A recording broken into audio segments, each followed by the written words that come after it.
사도행전 2장 42절에서 47절입니다. 본문의 말씀의 제목은 예루살렘 교회가 애쓰고 힘쓴 일. 예루살렘 교회가 애쓰고 힘쓰는 일. 그것이 과연 무엇인가를 오늘 같이 참고해보고, 이런 교회에게 하나님께서 주신 은혜가 나머지 43절부터 마지막 절까지 기록되어 있습니다. 이 말씀들을 같이 참고해 보도록 하겠습니다.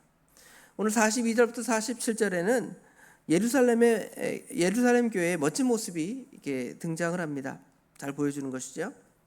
이 말씀은 4장 32절부터 37절과 유사하게 기록되어 있는데요. 여기에 묘사된 예루살렘 교회의 생활상은 성령께서 오심으로 말미암아, 성령께서 사도행전 2장에 보혜사 성령이 강림하시죠. 이런 성령의 은혜로 이제 아름다운 교회가 만들어졌는데, 그 교회의 모습을 우리에게 보여주고, 과연 우리 교회도 오늘날 신약시대 모든 교회들이 이 예루살렘 교회의 모본을 통하여 이런 교회를 세워 나가기를 주님께서 원하시기 때문에 그러한 모습을 사도행전에 이렇게 기록하고 우리에게 가르쳐 줍니다. 그럼 과연 무엇을 힘썼는가? 그걸 보면 여기 42절에 그들이 사도의 가르침을 받아 서로 교제하고 떡을 떼며 오로지 기도하기를 힘쓰니라, 이렇게 표현되어 있죠. 예전 개혁 한글판에는 떡을 떼며 기도하기를 전혀 힘쓰니라, 이렇게 표현되어 있어요. 그럼 이 말씀을 우리가 오해하면 어떻게 생각하냐면, 정말 힘쓴 일은 뭐냐, 그렇게 생각할 때에 기도하기를 힘썼다 이렇게 표현하고, 나머지는 그냥 사도의 가르침도 받고 교제하고 떡을 떼고, 그 중에 특별히 뭐 하기를 힘썼다? 기도하기를 힘썼다, 이런 식으로 본문을 우리가 해석하거나 오해할 수 있습니다. 그러나 이 본문의 그 원 의미를 보면 어떤 의미냐면, 그들이 사도의 가르침, 서로 교제하는 것, 떡을 떼는 것, 기도하는 것을 전부를, 그렇죠? 아주 힘써서, 힘을 다해서 이렇게 감당했다, 이렇게 표현되어 있어요. 영어 성경이든 원어 성경이든 그렇습니다. 그런데 이제 개혁 성경에 예전 개혁 개정판 말고 이전 성경에는 기도하기를 전혀 힘쓰니라, 그러니까 마치 기도하는 일에는 몰두하고 나머지 일은 그냥 뭐 어떻게 보면 속된 표현으로 그냥 이렇게 덩달아 그냥 한 것처럼 이렇게 표현되어지는데, 그것이 아니라 예루살렘 교회는 이 네 가지를 힘써서 감당했음을 우리가 알 수가 있습니다. 어떤 것을 힘써 감당했습니까? 사도의 가르침을 받는 것, 그 다음에 서로 교제하는 것, 그 다음에 떡을 떼는 것, 마지막으로 기도하는 것. 이 네 가지를 예루살렘 교회가 힘써서 감당했음을 알 수가 있습니다. 이 네 가지를 먼저 살펴보고, 이러한 예루살렘 교회가 하나님께 어떤 은혜를 받는지를 나머지 43절부터 마지막 부분까지를 통해서 좀 정리해 보겠습니다. 첫 번째로는 예루살렘 교회는 사도의 가르침에 전적으로 헌신했습니다. 온 교회가 사도의 가르침을 받았다는 것입니다. 이 사도행전의 저자인 누가는 하나님의 말씀을 받는 그 자세를 마치 이 사도행전뿐만 아니라 누가복음 안에 잘 표현하고 있는데요. 하나님의 말씀을 받기 위해서 온 성도가 서로 모여서 특별히 예수님으로부터 받는 말씀, 예수님께 하나님의 말씀을 받는다면 그 말씀을 받는 사람이 어떠한 제사로 하나님을 받았는가를 이 누가복음의 본을 통해 볼 수가 있고요. 그것이 마치 이제 사도들과 똑같이 예수님께서 사도들이나 또는 예수님을 따라다니던 사람들에게 말씀을 사사하는 장면이 사도들과 또 그의 사도들 이후에 복음을 받은 사람들이 받는 그 복음의 자세가 잘 등장이 됩니다.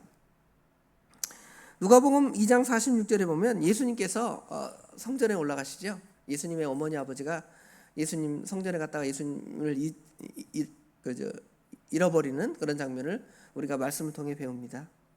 그래서 예수님의 어머니 아버지가 집으로 돌아가다가 다시 성전에 돌아가니까 예수님이 성전에 앉아서 그 성경에 능통한 사람들과 앉아서 선생님들 중에서 앉아서 그들에게 듣기도 하고 묻기도 하셨다 그랬어요. 그들의 그 발 앞에서 같이 앉아서 하나님의 말씀을 듣기도 하고 묻기도 하셨다는 것이죠. 또 8장 35절 누가복음 8장 35절에는 귀신 들린 자를 예수님께서 고쳐주셨는데 그 사람이 멀쩡해서 예수님의 발 앞에 앉아 있었다 그랬어요. 이 말은 예수님의 발 앞에 그냥 마치 무슨 애완견이 주인 앞에서 이렇게 그냥 쫄래쫄래 앉아 있는 그 말이 아니라 그 귀신 나갔다가 고쳐진 그 사람이 예수님의 그 발 아래서 예수님의 말씀을 듣는 장면을 우리가 생각해 볼 수가 있고요. 10장 누가복음 10장 39절에는 마리아와 마르다 이야기가 나오죠. 예수님께서 마리아의 집에 마리아 마르다 나사로의 집에 가셨는데 그때 이제 마르다는 어떻게 하죠? 예수님이 오셨으니까 예수님을 위해서 무엇을 준비할까 하다가 뭐 음식 우리 입당 예배 음식 준비하는 것처럼 열심히 거기 준비해.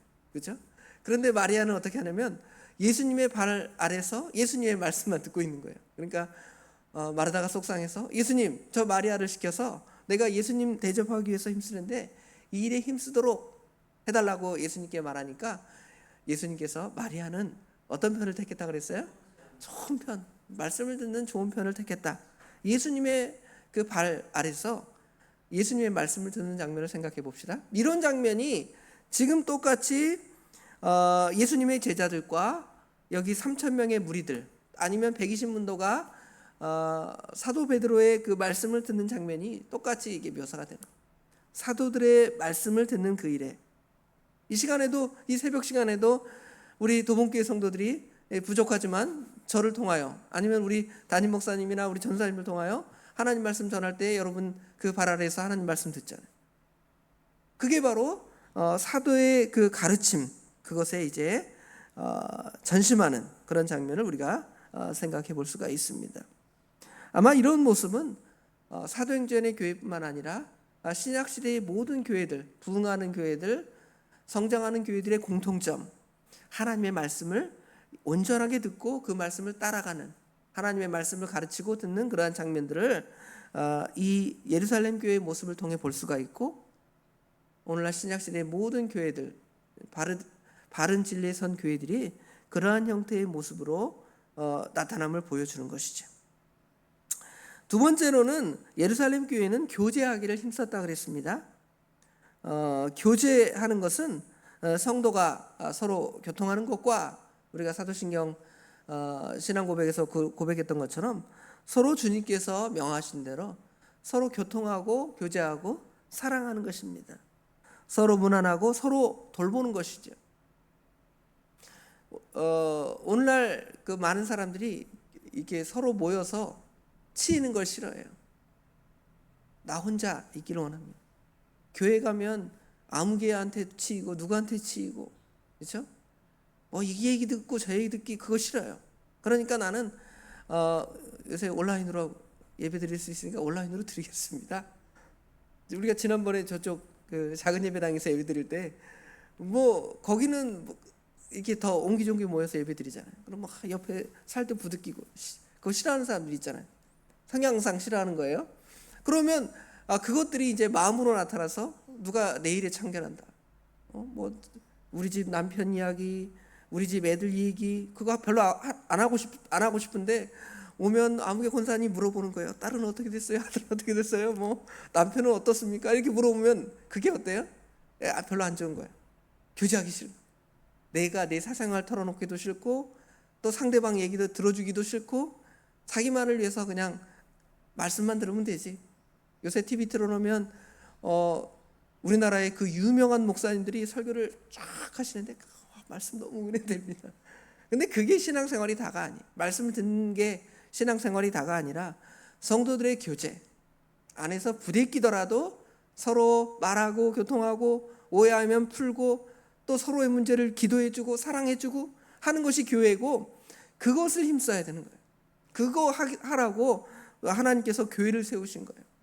근데 교회를 그냥 자기 혼자 너희가 하나님의 성전인 것과 내가 하나님의 성전인데 뭐 다른 사람한테 무슨 잔소리를 들어요. 나는 주님과 영적으로 교통하며 살아갑니다. 그런 사람들이 있어요. 그렇죠? 그거는 주님께서 말하신 그 신약교회, 오늘날 우리의 교회와 전혀 매치가 되는 게 아니에요. 하나님이 그런 교회를 원하지 않습니다. 예루살렘 교회처럼 서로 교제하고 교통하고 또 상대를 위해서 선을 행하고 선을 나누는 것이 교회의 일입니다.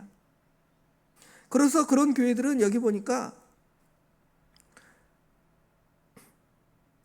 여기 이 44절 이하에 보면 믿는 사람들이 다 함께 있어. 함께 있는 걸 좋아해요. 자꾸 모이기를 좋아합니다. 모든 물건을 서로 통용하고 재산과 소유를 팔아 각 사람이 필요를 따라 나누어주며 날마다 마음을 같이하여 성전에 모이기를 힘쓰고, 모이기를 힘쓴다는 것이죠. 무엇 때문에 모이는지 모르겠어요.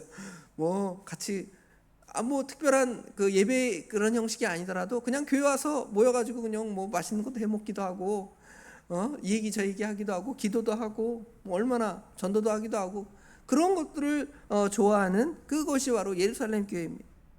하나님께서는 그런 걸 굉장히 좋아하셔요. 여러분 자녀들이 서로 싸우고 안 보고, 첫째하고 둘째하고는 얼굴을 안 봐요. 저하고는 개인적으로 얘기해. 우리 큰 놈하고 둘째가 서로 말 안 하는 거야. 원수야. 마음이 좋아요?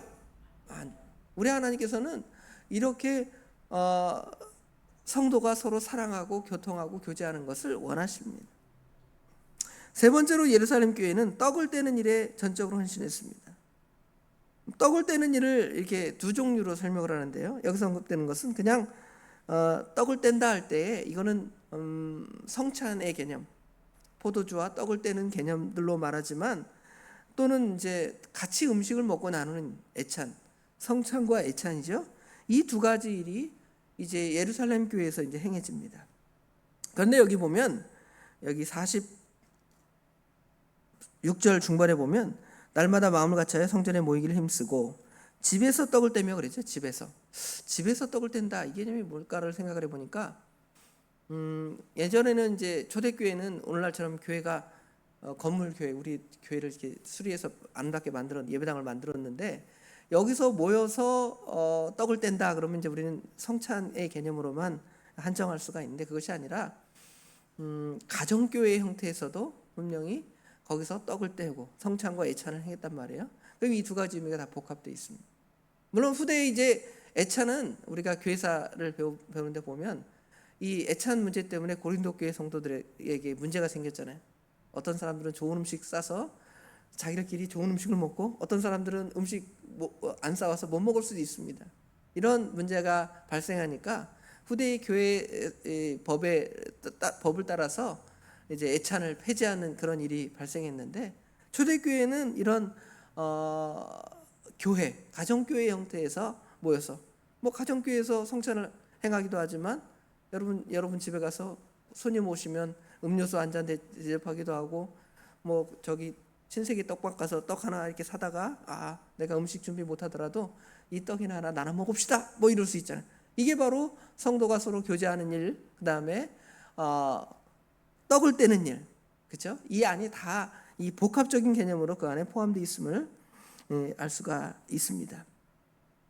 이것이 처음에 12사도, 예수님과 12사도 안에서 그런 식사의 교제가 있었겠죠. 예수님께서 성찬을 제정할 때도 그 성찬의 제정의 의미도 있지만 그냥 예수님의 제자들과 밥 먹는 의미도 그 안에 포함되어 있어요. 예수님은 꼭 그 성찬을 통하여 예수님의 십자가의 대속의 그 귀한 의미만 가르쳐주는 것이 아니라 성도가 서로 먹고 교통하는 성도의 교제, 그죠? 그것을 우리에게 가르쳐줌을 알 수가 있죠.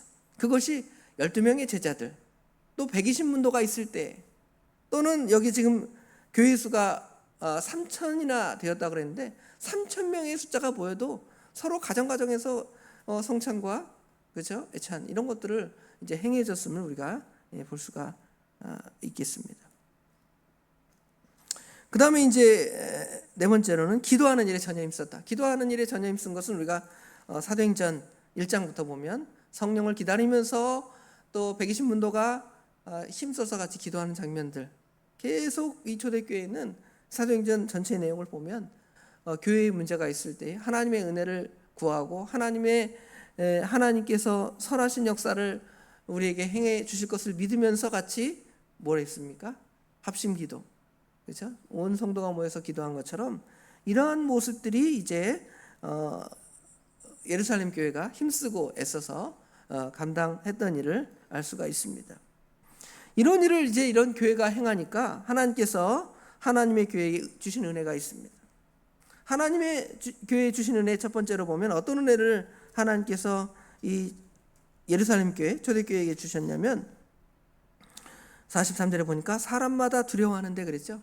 사람들이 두려워했습니다. 여기는 두려워하는 것이 무슨 독재자가 칼을 휘들고 너네 내 말 안 들면 잡아가 죽여 하는 어떤 공포의 두려움이 아니라 우리가 하나님을 경외하는 것처럼 하나님의 말씀을 선포하는 사도들이나 그 교회의 권위에 두려워하면서 사랑하는 마음으로 그 교회를 두려워하는 것이죠. 사람마다 두려워하는데 이러한 일이 교회 안에 벌어지기 경외심. 우리가 하나님을 경외하는 것처럼 사람들이 교회를 존경하고 제가 목사니까 뭐 별 잘난 거 없지만 사람들이 저 도봉교회 부목사입니다. 그러면 목사님 그렇죠. 목사님이라고 이렇게 인정해주고 그렇게 말해주는 걸 보면 교회가 그런 권위가 있는 것이죠. 그냥 제가 지나가는데 도봉교회 부목사입니다. 그쵸, 목사구만. 뭐 이런 그런 느낌이 아니라 그렇죠. 과연 그것들이 어떻게 나타내는 것이죠.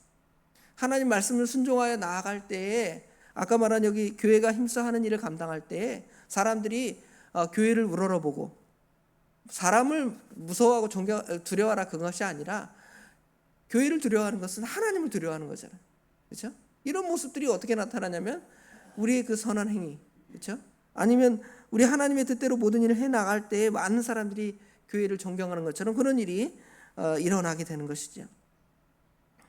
또 사도들로 말미암아 기적과 기사와 표적 이런 것들이 일어났다 그랬죠. 아마 이거는 베드로의 그 설교에 인용된 요엘서의 이야기 그 말씀이 교회 안에서 성취되었고 교회 안에서 그런 것들이 성취될 때 많은 사람들이 교회로 돌아오게 되는 놀라운 역사는 그 교회 갔더니 이런 은혜가 있더라 저런 은혜가 있더라 이런 소문이 나게 되면 많은 사람들이 그 소문을 통하여 교회에 오게 되고 복음을 긍정적으로 받아들이고 하나님의 교회가 더 성장하는 그런 역할을 감당했음을 알 수가 있죠.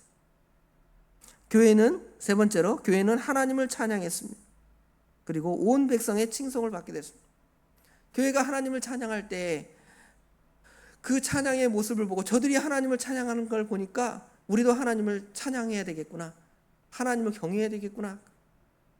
우리가 하나님을 찬양하는데 우리가 하나님을 찬양하는 일에 힘쓰지만 우리의 삶이 속된 표현으로 개떡 같고 믿음을 쓰지 않는 그런 모습이 나타나면 하나님께 영광 돌리는 것이 영광이 아니잖아요. 제 하나님은 어떤 하나님인지 모르겠지만 저렇게 윤리적으로나 삶의 모든 부분에 있어서 덕도 안 되고 유익도 안 되는데 저들이 하나님 찬양하니 그 하나님 별로 쓸데없는 하나님인가 보다 그렇게 생각하잖아요. 그러나 우리가 하나님을 찬양하고 하나님께 영광 돌리는 그리고 많은 사람 앞에 유익을 끼치는 선한 일을 행할 때 많은 사람들이 저 교회가 찬양한 그 하나님 어떤 하나님일까 궁금해하기도 하고 그 하나님을 경외하기도 하고 그 하나님께 영광 돌리기도 하고 그렇죠? 47절에 보니까 하나님을 찬미하며 또 온 백성에게 뭘 받습니까? 칭송을 받는 거예요. 물론 내가 칭송을 받기 위해서 선한 일을 행하고 믿음의 일을 하는 것은 아닙니다. 하나님께 영광 돌리기 위해서 그런 일을 행하지만 하나님께 영광 돌리기 위해서 우리가 선한 일을 믿음의 선한 일들을 감당할 때 사람들이 그 사람들을 어떻게 할 수밖에 없어요? 칭송하고 칭찬할 수밖에 없는 거예요. 예루살렘 교회가 칭찬을 받는 것처럼 우리 도봉교회도 그렇게 칭찬을 받아야 하는 것이죠. 하나님께서 우리 인간을 창조할 때에 그 창조의 목적은 그 인간으로 하여금 하나님께 영광 돌리도록 하나님을 찬양하도록 찬미하도록 지었잖아요. 타락된 인간은 하나님을 찬양하지 않습니다. 그러나 구속함을 받은 성도가 하나님을 찬양할 때에 그 구속함의 본을 통하여 많은 사람들이 하나님을 보고 하나님이 과연 어떤 분이실까 관심을 갖게 되고 또 하나님께 나아올 수 있는 기회를 만들어주고 그들이 또 예수님을 믿어서 우리 믿음의 형제가 되게 하는 그 일, 그렇죠? 그 일이 우리 성도들이 해야 할 일이라는 것을 보여주는 것이죠. 이러니까 교회가 어떻게 돼요? 교회가 47절에 보니까 하나님을 찬미하며 또 온 백성에게 칭송을 받으니 주께서 구원받는 사람들의 수를 날마다 더하게 하시니라. 교회가 자동으로 성장하는 거예요. 부흥 발전하는 거예요. 우리 도봉교회가 이번에 성전을 수리했습니다. 이 성전을 수리하면서 어떤 교회가 되어야 할까? 뭐 그 좋은 본은 오늘 여기 예루살렘 교회가 초대교회가 이랬는데, 이러한 본을 통하여 우리가 우리 교회도 그렇게 세워나가서 이런 은혜를 받아들이는 저 우리 도봉의 모든 성도들이 되시길 주님의 이름으로 축원합니다. 기도하겠습니다. 아버지 하나님, 은혜와 사랑을 진심으로 감사합니다. 지난밤에도 저희들 주님의 품 안에 보호해 주시고 저희들의 한잠을 깨워서 하나님께 나오게 하시며 말씀을 통하여 초대교회, 특별히 예루살렘 교회가 전혀 힘쓴 일, 사도의 가르침을 받는 일, 서로 교제하는 일, 또 떡을 떼는 일, 기도하는 일, 이런 일을 전혀 힘썼다 그랬습니다. 과연 우리가 하나님의 일을 한다고 하면서 무슨 일에 전혀 힘쓰며 무슨 일을 우리 신앙생활의 메인으로 우리가 삼고 살아갑니까? 아버지 하나님, 우리의 그 신앙의 삶을 돌아보아서 초대교회가 그랬던 것처럼, 예루살렘 교회가 그랬던 것처럼, 사도행전의 모든 교회들이 그랬던 것처럼 우리 도봉교회도 그러한 모습으로 아버지 하나님 온전하게 섬으로 말미암아 정말 교회가 많은 사람으로부터 칭송을 받고 하나님께 영광이 되며, 그러한 일을 통하여 또 하나님의 교회가 수적으로나 양적으로나 모든 부분으로 성장해 나가는 귀한 역사가 나타나도록 우리 하나님 도와주시옵소서. 이런 일을 행하도록 근본에 하나님의 교회를 수리하게 하신 거 감사합니다. 아버지 하나님, 성전이 수리된 것처럼 우리 마음도 그렇게 깨끗하게 수리될 수 있도록 도와주시되, 우리 교회가 수리된 것으로 만족하는 것이 아니라 이제 이 수리를 통하여 하나님의 영광이 나타나고 교회의 복음 전파의 수단이, 온전한 수단이 되어지기에 부족함이 없도록 우리 하나님 도와주시옵소서. 우리가 해야 할 일들 많이 있사오니 하나님께서 지혜와 명철함을 더하여 주셔서 잘 감당하도록 아버지 하나님 도와주시되, 이 일을 인하여 수고하는 모든 손길을 우리 하나님께서 모든 것들로 더하여 주실 뿐만 아니라 하나님의 은혜와 사랑이 하나님의 교회 가운데 풍성이 넘치는 귀한 역사가 날마다 충만하도록, 성령이 충만한 것처럼, 말씀이 충만한 것처럼 교제가 충만하고 은혜가 충만하고 사랑이 충만한 교회가 될 수 있도록 우리 하나님 친히 역사해 주시옵소서. 오늘 또 수요 예배가 있습니다. 아버지 하나님, 성도들 예배를 사모하는 심령을 허락하여 주시고, 특별히 말씀을 준비하시는 우리 목사님에게 능력 충만함, 성령 충만함을 덧입혀 주셔서 이 시대에 필요한 말씀, 우리 교회에 필요한 말씀을 잘 준비하시게 부족함이 없도록 우리 하나님께서 친히 함께하여 주시옵소서. 저희들의 마음을 열어서 말씀을 사모하는 심령을 주시고 예배를 사모하는 심령을 또한 더하여 주시옵소서. 우리 성도들 가운데 어려움 당하는 성도들이 있습니다. 그 문제, 우리 인간의 능력으로 해결하지 못할 문제들도 많이 있습니다. 그러나 전지전능하신 하나님 다 아시오니 우리 하나님께서 해결해 주시며 그 모든 것을 선하게 인도하여 주셔서 그들이 믿음이 성장하고 하나님을 더 붙잡는 기회를 삼을 수 있는 아버지 하나님 근본 기회가 될 수 있도록 우리 하나님께서 친히 함께해 주시옵소서. 모든 것 우리 주님께 맡깁니다. 우리 주님께서 함께 하실 줄 믿사오며 예수님의 이름으로 간절히 기도드리옵나이다. 아멘.